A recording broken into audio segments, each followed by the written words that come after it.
my experience is with people that we're probably running at about 51% of our capacity. Something, I mean, you can think about this yourself.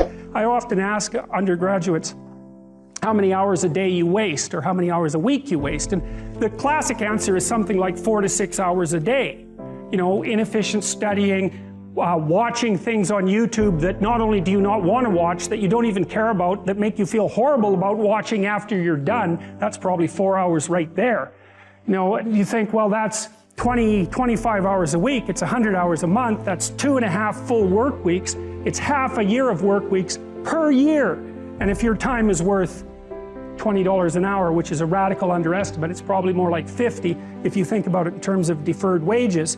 If you're wasting 20 hours a week, you're wasting $50,000 a year. And you are doing that right now. And it's because you're young, wasting $50,000 a year is a way bigger catastrophe than it would be for me to waste it, because I'm not going to last nearly as long. And so if your life isn't everything it could be, you could ask yourself, well, what would happen if you just stopped wasting the opportunities that are in front of you? You'd be who knows how much more efficient? 10 times more efficient, 20 times more efficient. That's the Pareto distribution. You have no idea how efficient people get. It's completely, it's off the charts. Best thing you can do is teach people to write, because there's no difference between that and thinking. And one of the things that just blows me away about universities is that no one ever tells students why they should write something. It's like, well, you have to do this assignment. Well, why are you writing? Well, you need the grade. It's like, no. You need to learn to think. Because thinking makes you act effectively in the world. Thinking makes you win the battles you undertake. And those could be battles for good things. If you can think and speak and write, you are absolutely deadly. Nothing can get in your way. So that's why you learn to write. It's the most powerful weapon you can possibly provide someone with. And I mean, I know lots of people who've been staggeringly successful and watched them throughout my life. I mean, those people, you don't want to have an argument with them. They'll just slash you into pieces. And not in a malevolent way. It's like, if you're going to make your point and they're going to make their point, you better have your points organized, because otherwise you are going to look like and be an absolute idiot. You are not going to get anywhere. And if you can formulate your arguments coherently, and make a presentation, if you can speak to people, if you can lay out a proposal, God, people give you money, they give you opportunities, you have influence. Make it a schedule and stick to it. Okay, so what's the rule with the schedule? It's not a bloody prison. That's the first thing that people do wrong. They say, well, I don't like to follow a schedule. It's like, well, what kind of schedule are you setting up? Well, I have to do this, then I have to do this, then I have to do this. You know, and then I just go play video games, because who wants to do all these things that I have to do? It's like, wrong. Set the schedule up so that you have the day you want.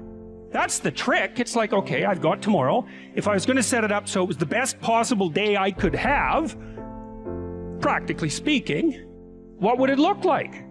Well, then you schedule that. And obviously there's a bit of responsibility that's going to go along with that, because if you have any sense, one of the things that you're going to insist upon is that at the end of the day, you're not in worse shape than you were than at the beginning of the day, right? Because that's a stupid day. If you have a bunch of those in a row, you just dig, you know, you dig yourself a hole and then you bury yourself in it. It's like, sorry, that's just not a good strategy. It's a bad strategy. So maybe 20% of your day has to be responsibility and obligation, or maybe it's more than that, depending on how far behind you are. But even that, you can ask yourself, okay, well, I've got these responsibilities. I have to schedule the things in. What's the right ratio of responsibility to reward? And you can ask yourself that, just like you'd negotiate with someone who is working for you. It's like, okay, you got to work tomorrow. Okay, so I want you to work tomorrow. And you might say, okay, well, what are you going to do for me that makes it likely that I'll work for you? Well, you could ask yourself that, you know. So maybe you do an hour of responsibility and then you play a video game for 15 minutes. I don't know, whatever turns your crank, man. But, you know, you have to negotiate with yourself and not tyrannize yourself. Like you're negotiating with someone that you care for, that you would like to be productive and have a good life. And that's how you make the schedule. It's like, and then you look at the day and you think, well, if I had that day, that'd be good. Great. You know, and you're useless and horrible, so you'll probably only hit it with about 70% accuracy, but that beats the hell out of 0. right? And if you hit it even with 50% accuracy, another rule is, well, aim for 51% the next week, or 50.5% for God's sake, or because you're going to hit that position where things start to loop back positively and spiral you upward. Well, and if we all got our act together collectively and stopped making things worse, because that's another thing people do all the time, not only do they not do what they should to make things better, they actively attempt to make things worse because they're spiteful or resentful or arrogant or deceitful or homicidal or genocidal, or all of those things all bundled together in an absolutely pathological package. If people stopped really trying just to make things worse, we have no idea how much better they would get just because of that. So there's this weird dynamic that's part of the existential system of ideas between human vulnerability, social judgment, both of which are major causes of suffering, and the failure of individuals to adopt the responsibility that they know they should adopt. It isn't merely that your fate depends on whether or not you get your act together and to what degree you decide that you're going to live out your own genuine being. It isn't only your fate, it's the fate of everyone that you're networked with. And so, you think, well, there's 7 billion people in the world. We're going to peak at about 9 billion, by the way, and then it'll decline rapidly, but 7 billion people in the world, and who are you? You're just one little dust mote among that 7 billion, and so it really doesn't matter what you do or don't do, but that's simply not the case. It's the wrong model, because you're at the center of a network. You're a node in a network. Of course, that's even more true now that we have social media. You'll know 1,000 people, at least, over the course of your life. And they'll know 1,000 people each, and that puts you one person away from 1 million, and 2 persons away from 1 billion. And so that's how you're connected, and the things you do, they're like dropping a stone in a pond. The ripples move outward, and they affect things in ways that you can't fully comprehend, and it means that the things that you do and that you don't do are far more important than you think. And so if you act that way, of course, the terror of realizing that is that it actually starts to matter what you do. And you might say, well, that's better than living a meaningless existence. It's better for it to matter. But I mean, if you really asked yourself, would you be so sure if you had the choice? I can live with no responsibility whatsoever. The price I pay is that nothing matters.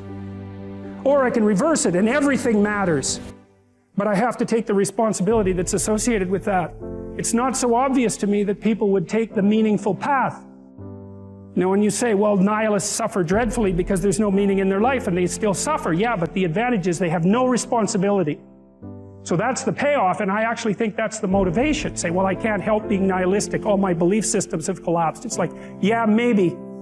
Maybe you've just allowed them to collapse because it's a hell of a lot easier than acting them out. And the price you pay is some meaningless suffering, but you can always whine about that and people will feel sorry for you, and you have the option of taking the pathway of the martyr, so that's a pretty good deal, all things considered, especially when the alternative is to bear your burden properly and to live forthrightly in the world. Well, what Solzhenitsyn figured out, and so many people in the 20th century, it's not just him, even though he's the best example, is that if you live a pathological life, you pathologize your society.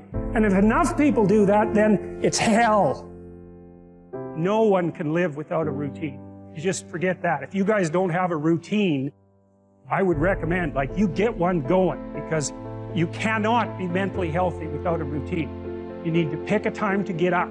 Whatever time you want, but pick one and stick to it, because otherwise you dysregulate your circadian rhythms, and they regulate your mood.